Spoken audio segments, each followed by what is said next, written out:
Welcome to the Diary of a Fibro Warrior podcast. I am Chico, a Fibro and ME/CFS warrior diagnosed in 2016. This is a podcast where we turn pain into power, isolation into connection. Today's topic is about why the nervous system regulation matters during high activity social times like Easter, especially with chronic illness.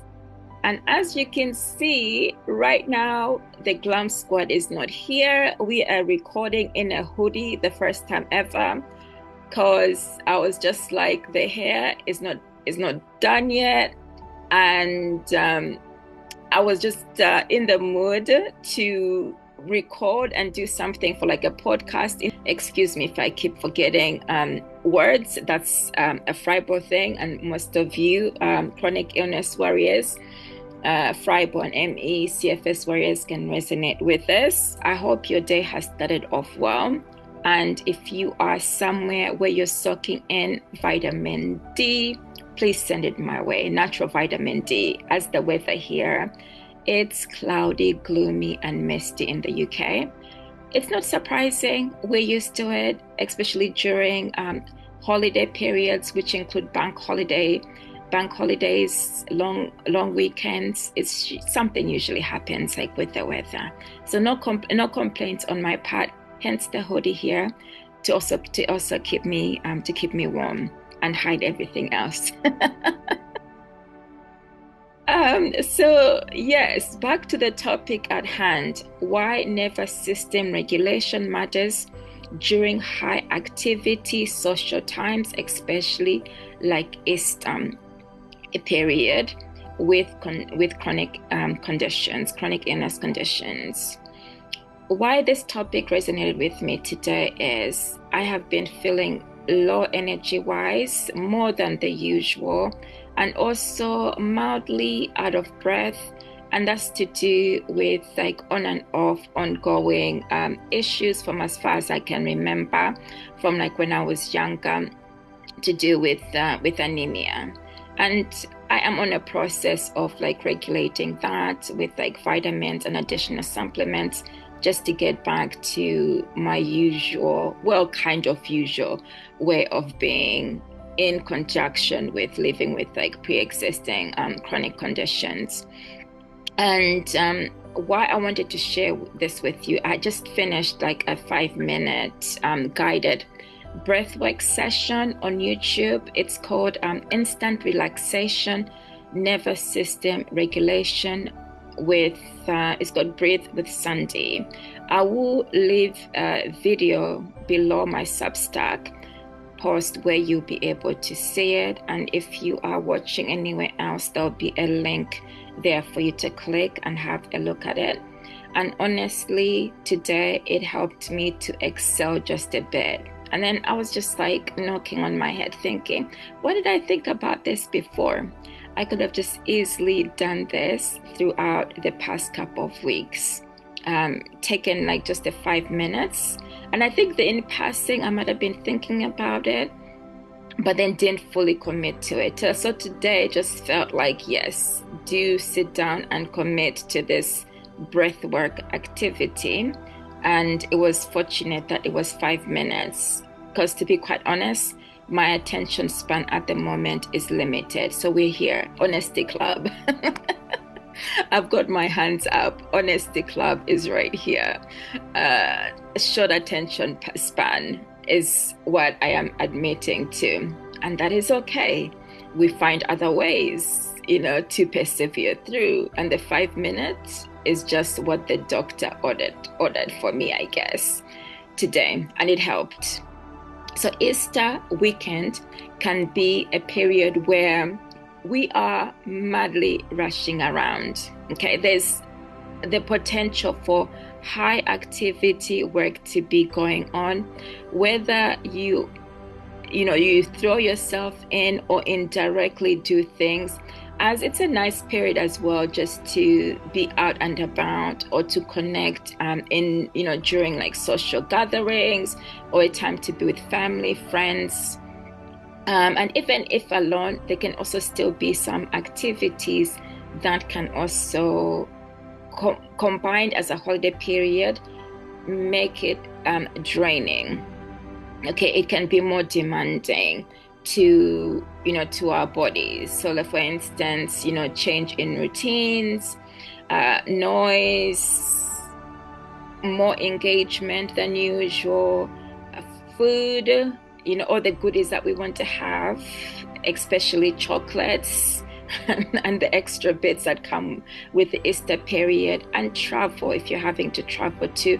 All of those in combination can overexert the body, can also impact the nervous system, and also over sensory like stimulation.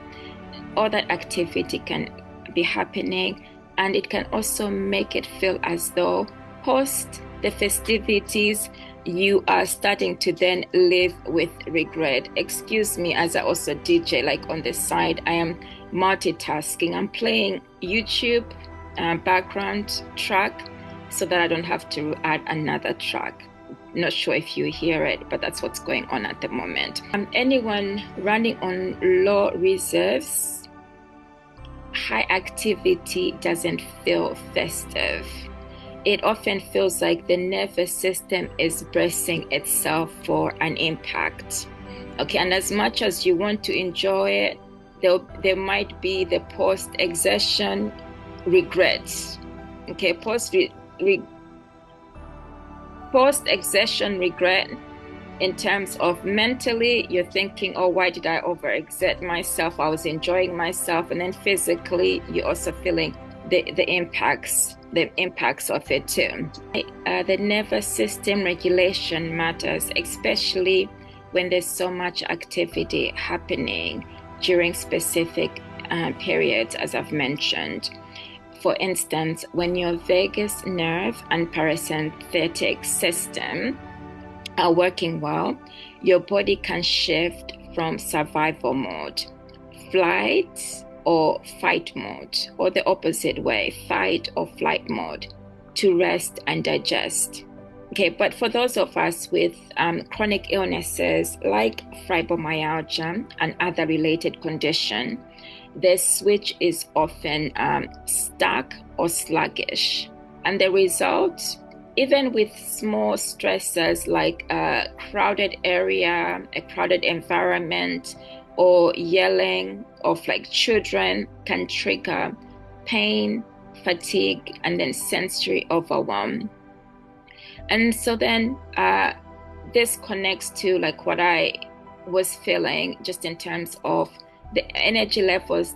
My energy levels didn't feel aligned, and that's to do with the additional condition that I have, anemia. So I just decided today that we're going to calm things down, slow things down, and be more in tune with my body more than usual, because I'm about to go and undertake an activity of buying a few extra bits and bobs and treats for over the Easter period. And I'm preparing my body in terms of I'm mindful that there's sensory activity, or there was heightened sensory activity happening. And then also I needed to find like some balance. So the focus was on calming central nervous system in order to then embrace the day. And breath work for me, although it's not a cure, it's something that is easily accessible as a natural forms of restoring the body, and something that is can help throughout, especially as I've noticed that this is something that I need for a specific period. Then this is something that I'll implement.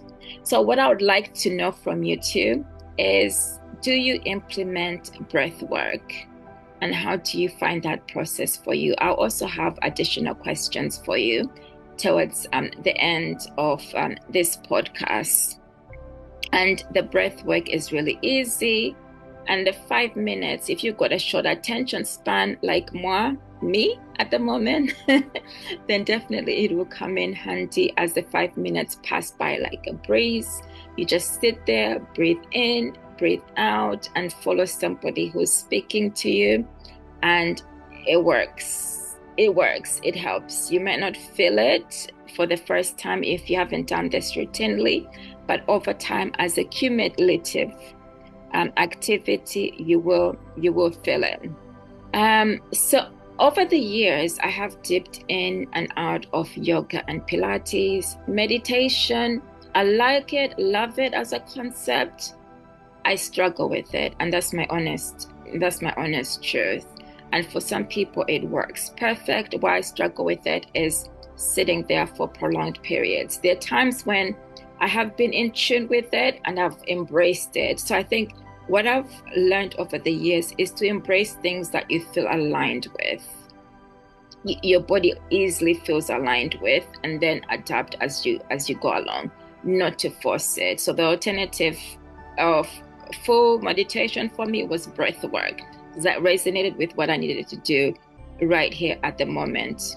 And obviously in life, there's going to be other things you might need to just say, you need to do it. It's a must, more than the usual, more than something that resonates or connects because it's an essential thing.